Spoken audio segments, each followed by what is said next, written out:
On va écouter la parole de Dieu. Après, on peut parler parce que les enfants, ils sont partis.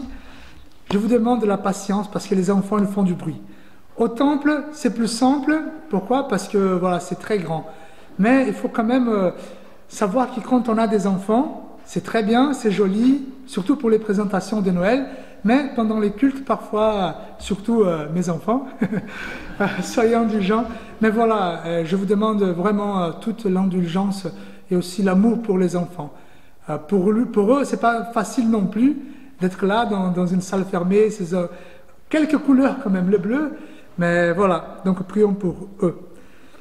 Je voulais vous inviter à suivre le texte qui se trouve au livre d'Exode, chapitre 17. Voilà un livre qui a comme but raconter l'histoire du peuple d'Israël, la sortie de l'Égypte jusqu'au moment où ils vont entrer à la terre promise. Donc la Torah, c'est les 5 premiers livres de la Bible. Dès le livre d'Exode jusqu'à la fin de Deutéronome, nous avons le peuple qui est dans le désert. Et seulement en Josué, le 6e livre de la Bible, que le peuple va finalement entrer dans la terre promise. Et donc nous avons ici vraiment la suite de la sortie de l'Égypte. Bien après la mer être ouverte. Et donc nous avons le récit de la première guerre du peuple hébreu. Donc Exode chapitre 17, nous allons lire du verset 8 au verset 16. Amalek vint combattre Israël à Réphidim. Alors Moïse dit à Josué, « Choisis-nous des hommes, sors et combat Amalek. Demain, je me tiendrai sur le sommet de la colline, la verge de Dieu dans ma main. » Josué fit ce que lui avait dit Moïse pour combattre Amalek. Et Moïse, Aaron, Hur montèrent au sommet de la colline. Lorsque Moïse élevait la main, Israël était le plus fort. Et lorsqu'il baissait la main, Amalek était le plus fort. Les mains de Moïse étant fatiguées, ils prirent une pierre qu'ils placèrent sous lui. Il s'assit dessus. Aaron et Hur soutenaient ses mains, l'un d'un côté et l'autre d'autre, et ses mains restèrent fermes jusqu'au coucher du soleil. Et Josué vainquit Amalek et son peuple au tranchant de l'épée. L'Éternel dit à Moïse, « Écris cela dans le livre pour que le souvenir s'en conserve, et déclare à Josué que j'effacerai la mémoire d'Amalek de dessous les cieux. » Moïse bâtit un autel et lui donna pour nom « Éternel, ma bannière ». Il dit, « Parce que la main a été levée sur le trône de l'Éternel, il y aura guerre de l'Éternel contre Amalek de génération en génération. » Je vous invite à la prière. Seigneur, bénis-nous par sa parole. Comme nous avons évoqué au départ, une parole qui parfois nous dérange, mais aussi nous liberte. Viens Seigneur à notre aide, que ton esprit puisse nous faire comprendre tes vérités dans ce texte. Amen. Nous sommes face à un récit qui provoque des réactions variées. Pourquoi? Parce que nous voyons l'intervention de Dieu dans une guerre. Et surtout, ce n'est pas l'intervention pour arrêter la guerre, mais il était pour un peuple. Et en fait, nous ne pouvons pas conclure à la légère ce texte, sans une réflexion. Et dans l'enthousiasme aveugle d'avoir une direction de la part de Dieu, plusieurs théologiens, plusieurs chrétiens, croyants, se sont trompés. Par exemple, les plus fondamentalistes vont justifier la guerre sainte. Par exemple, ils vont porter le nom de Christ, comme les croisades, comme Constantin, comme Charlemagne, beaucoup qui se sont dit, voilà, je suis celui qui porte la bannière de Dieu. Il y a d'autres, les plus progressistes, vont déchirer la page de la Bible en disant « ce n'est pas la parole de Dieu, Dieu est amour, il ne fait pas la guerre, donc je peux enlever ça ». Mais notre but, c'est de trouver un message qui nous parle, malgré la difficulté du texte. Et avant de venir au texte lui-même, nous pouvons affirmer, bien que le texte mentionne la guerre, la figure centrale, la centralité de ce texte, ce n'est pas la guerre, c'est Dieu. Son attention et les soins qu'il porte envers son peuple.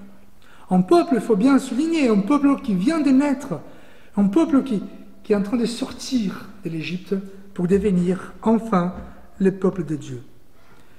Et les chapitres 15, à partir du chapitre 14, les chapitres 15, 16, 17, 18, racontent l'histoire du peuple de Dieu et la sortie de l'Égypte. Cette section montre comment le peuple de Dieu abandonne l'identité, l'ancienne identité, comme peuple esclave, un peuple qui était un peu hébreu, un peu égyptien, il quitte l'Égypte pour devenir le peuple de Dieu, la nouvelle identité, le peuple d'Yahvé. Et pendant la longue marche, comme dit la Bible, c'est pas comme les pèlerins, ils ont marché pendant 40 ans dans le désert. Et dans cette longue marche, beaucoup de choses se sont produites pour former ces peuples. Un peuple n'est pas formé du jour au lendemain. Un peuple est formé par ses traditions, ses racines, ses difficultés. Et quand j'entends parler de masse d'Assyriens, des Occitans, on voit quand même qu'il y a une racine profonde qui va loin dans l'histoire. Et pour le peuple de Dieu, c'est pareil. Et avant même, parce qu'en fait, on sait que les livres d'Exode, les grands moments de l'Exode, c'est l'alliance avec Dieu. Cette alliance a été faite après Dieu donné les 10 commandements. Et une fois que les peuples avaient les commandements de Dieu, ils pouvaient finalement dire oui ou non par rapport à l'alliance de Dieu. Et donc tout ce qui se passe avant prépare à l'alliance de Dieu, et tout ce qui passe après l'alliance, au chapitre 20, c'est ce qui découle de cette alliance. Et Dieu, pour préparer ses peuples à l'alliance, il va montrer combien il est gracieux, combien il est amoureux de ses peuples. Et comment il va faire cela par rapport aux besoins les plus basiques de ses peuples. Dieu va montrer qu'il est puissant, qu'il donne sa grâce. Le récit souligne l'intervention de Dieu dans la vie quotidienne du peuple. C'est pas, nous avons eu les grands moments, le moment où la mer s'est ouverte, mais il montre le soin quotidien. Le peuple qui venait de sortir de l'Égypte était content, mais bien qu'on dit que la vie était dure là-bas, ils avaient quand même de quoi manger. La vie était dure, l'esclavage, mais ils avaient de quoi manger. Et après la sortie de l'Égypte, les peuples avaient raison de s'associer de la vie après. Qu'est-ce que nous allons manger dans le désert? Qu'est-ce que nous allons boire dans le désert? Et finalement, c'est ça qui s'est passé. Quelques jours après, le peuple a eu faim. Et le peuple a eu soif. Et c'est vrai qu'il pouvait demander à Dieu, mais au lieu de demander, il murmurait. Comme dit le texte là en Exode 16, « Et toute l'assemblée des enfants d'Israël murmura dans le désert contre Moïse et Aaron. » Ils vont dire, « Dieu, pourquoi tu ne nous as pas laissés mourir en Égypte? Pourquoi? Parce qu'au moins nous avons de quoi manger. » Et après ils vont dire à Dieu aussi, « Dieu, pourquoi tu ne nous as pas tués dans le désert? Parce que nous n'avons rien à boire. » Et donc c'est pour ça que Dieu va envoyer quoi? Les cailles et la manne. Vous connaissez l'histoire, le pain qui tombait du ciel et les cailles, voilà, qu'ils trouvaient 2 fois par semaine pour manger de la viande et du pain. Et c'est pas suffisant, ils ne trouvaient pas l'eau, Donc Dieu a demandé à Moïse de frapper les rochers pour que l'eau coule du rocher. Donc ils avaient de quoi manger et de quoi boire. Mais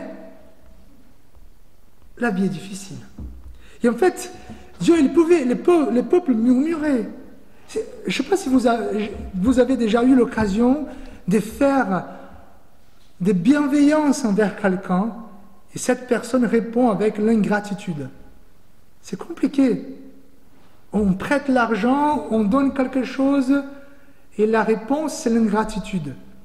Et parfois, nous avons envie même de répondre avec le mal. Ah oui, parce qu'il a fait ça, je vais bien répondre comme il faut. Et Dieu n'a pas fait ça. Le peuple a murmuré et Dieu a donné sa grâce. Il les a donné de quoi manger et de quoi boire. Dieu, il aime bien sa parole et il souhaite que sa parole, sa volonté soit faite au ciel et sur la terre. Mais il est un Dieu aussi, avant tout, un Dieu des grâces. Et quand on met les lois de Dieu avant la grâce de Dieu, c'est dangereux. Pourquoi? Parce qu'on devient trop légaliste. Et comme dit Galates, comme nous avons lu à l'étude biblique, c'est pour la liberté que Christ nous a affranchis. Demeurez donc fermes et ne vous laissez pas mettre de nouveau sous le joug de la servitude. Mais la vie est compliquée. Ils ont eu faim, ils ont eu soif, mais quand même un autre problème est apparu. Lequel? Des ennemis. Ils étaient dans le désert. Et maintenant, il y avait d'autres tribus nomades qui s'y promenaient sur le peuple de Dieu, une proie facile. Alors, qui étaient les ennemis, les premiers ennemis du peuple? Le texte va dire Amélec et ses enfants, donc les Amalécites. Ce qui est intéressant, c'est que les Amalécites viennent de la famille d'Ésaü. Vous connaissez l'histoire. Ésaü était frère de Jacob. Et les Israélites étaient les enfants de Jacob. Et donc nous avons ici une guerre qui a été annoncée bien avant dans les ventres de leur mère. Et là, les Amalécites voient quand même un peuple qui n'avait pas une armée, qui n'avait pas des armes de guerre. Vous savez, pour faire des épées, des boucliers, des lances, il faut un petit moment quand même. Trouver du fer, y faire quelque chose. Et donc, ils ont vu, les Amalécites, des proies faciles.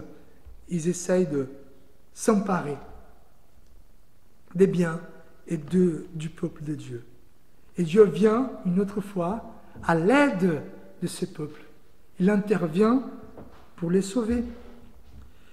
Et en fait, le but de ce récit, c'est de montrer la grâce de Dieu, parce que Dieu, il nous protège, il assure notre vie.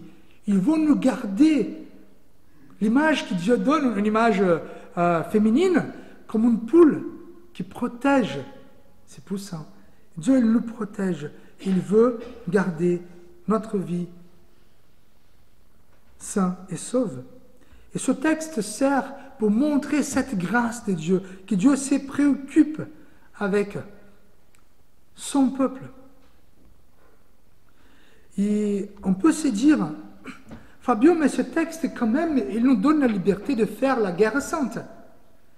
Je ne pense pas.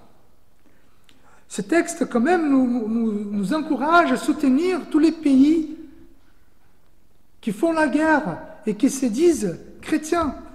Je ne crois pas non plus. Mais Fabio, ce texte nous encourage à employer la violence contre mes ennemis, contre les ennemis de l'église protestante de la rue de la Masse. Ben non. En fait, comme je vous ai dit, ce texte ne parle pas de la guerre, il parle de la grâce de Dieu.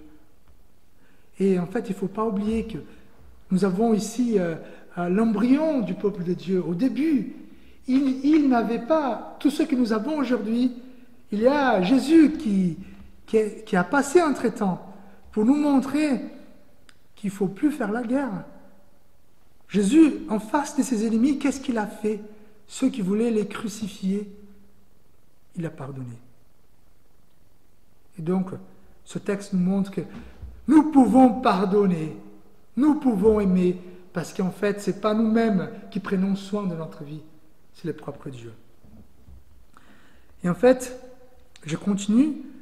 D'accord, je sais que Dieu, il prend soin de moi. Je sais que Dieu, il m'aime. Alors, qu'est-ce que je dois faire par rapport à cette protection? Et le texte, il nous va raconter, il va montrer que pendant que Dieu nous protège, il faut que Dieu soit la source de notre encouragement et de notre motivation de vivre. Le texte révèle également que Dieu ne veut pas être seulement la source des grâces dans les moments de troubles, mais que nous, son peuple, nous puissions avoir Dieu comme une source d'encouragement et motivation pour que nous agissons au milieu de nos batailles quotidiennes. Je sais que chacun de nous, nous avons des difficultés, nous avons des batailles. Il y a une expression, peut-être en français aussi, il faut tuer un lion par jour. Je ne sais pas si ça existe en français, non? Ça veut dire, tous les jours, il y a un lion difficile à tuer. Et c'est vrai que chacun d'entre nous, nous avons des batailles. Mais Dieu ne veut pas que nous soyons passifs seulement, mais que nous pouvons agir. Mais comment agir? Et donc, il faut d'abord qu'il soit notre référence. C'est pour ça que le texte va montrer quelques détails de cette bataille. Quand Moïse il dit à Josué, allez, vas-y, fais le combat, moi je vais monter avec Aaron et avec Hur pour lever mes mains, avec la verge. Et donc, ce geste de Moïse, qui lève ses deux bras, dans une main il tenait la verge qui a ouvert la mer Rouge, la verge qui a frappé les rochers pour que l'eau coule, une verge qui représentait quand même la main de Dieu, la puissante main de Dieu. Et en fait, dès que Moïse tenait ses mains levées, le peuple avançait, il gagnait l'avantage, il était plus fort, comme dit le texte. Et dès que les mains de Moïse baissaient, les Amalécites étaient plus forts. En fait, qu'est-ce que ça veut dire, les mains levées, finalement? Parce que, vous savez, le texte biblique, il nous montre des choses, mais ce n'est pas pour rien. Il y a un symbole, quand même. Et donc, déjà, la verge levée avec les mains, c'est comme dit quelques commentateurs, c'est des théologiens, c'est l'étendard militaire, pour montrer, voilà, nous sommes le peuple de Dieu. Vous pouvez continuer, parce que nous sommes dans cette bataille, nous sommes le peuple de Dieu. Cette verge signifie aussi la main forte de Dieu, la puissance de Dieu parmi les peuples. Et pour avoir les deux mains levées, ça signifie aussi la supplication. Donc, dans la bataille, la prière et la présence de Dieu. Et ce qui, comme résultat de tout cela, c'est la victoire, la présence de Dieu et la victoire des Hébreux contre les Amalécites. Et en fait, à la fin, qu'est-ce que Moïse va faire? Il va bâtir un autel. Et donc là, nous aurons le sens de ce qui s'est passé. Yahvé, ça veut dire Dieu aime bannière. À quoi servent les bannières finalement? Pourquoi Dieu aime bannière? Bannière, ça représente tout son peuple qui est au-dessus la main des dieux. D'accord, Fabio, mais c'est très bien ce que tu dis. Par contre, comment la bannière de Dieu va être la source de motivation et d'encouragement? Et à qui je dois regarder pour voir cette bannière de Dieu? Parce que c'est un peu abstrait quand même. Il faut voir la bannière de Dieu. Mais en fait, frères et sœurs, la bannière signifie la présence puissante et salvatrice de Dieu. Il est avec nous. Alors, l'étendard qui sert de source de motivation et encouragement, c'est Jésus-Christ.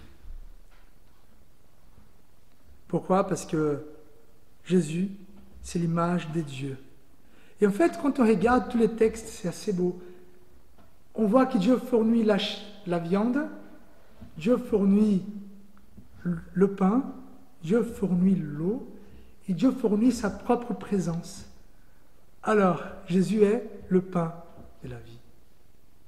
Il est l'eau, et sa chair nous a été donnée. Et Jésus est notre bannière, il est la présence de Dieu avec nous. Et donc, Jésus est la source d'encouragement et de motivation dans toutes nos batailles. Donc, au lieu de réagir violentement, nous devons suivre ce que Jésus a fait. Dans tous les soucis de notre vie, que Jésus soit notre référence. Oui, il faut prier, oui, évidemment, mais que Jésus soit notre exemple, notre référence, jour après jour. Et pour terminer, Dieu est tellement gracieux qu'il nous a tout pourvu pour nous sauver. Il a même envoyé son Fils unique pour habiter parmi nous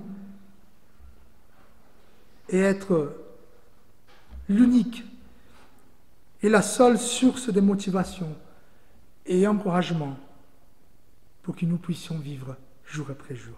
Je vous invite à la prière.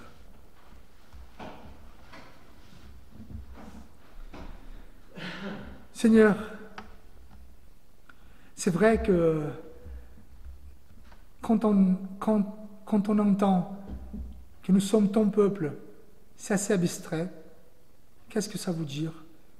Surtout nous, chrétiens, qui sommes éparpillés sur cette terre, que parfois nous n'avons pas une identité assez claire, nous n'avons pas une bannière, nous n'avons pas un territoire, nous n'avons même pas un hymne. Mais Seigneur, tout cela c'est très clair dans la Bible. Tu es notre Dieu, Jésus est notre bannière. Notre territoire, c'est le royaume des dieux célestes. Et notre hymne, c'est le chant des louanges. Seigneur, que nous puissions avoir Jésus comme la référence de notre vie. La référence qui nous guide, qui nous aide à aimer, qui nous aide à pardonner, qui nous aide aussi à chercher, à procurer la justice. Que Jésus soit le centre de notre vie et de la vie de nos frères. Amen. Recevez, frères et sœurs, le pain de vie, l'eau qui est Jésus-Christ et sa protection. Que la grâce de Jésus-Christ, notre Seigneur et Sauveur, l'amour du Dieu Tout-Puissant et la consolation du Saint-Esprit soient avec vous tous et avec tous les croyants sur cette terre, aujourd'hui et à jamais. Amen.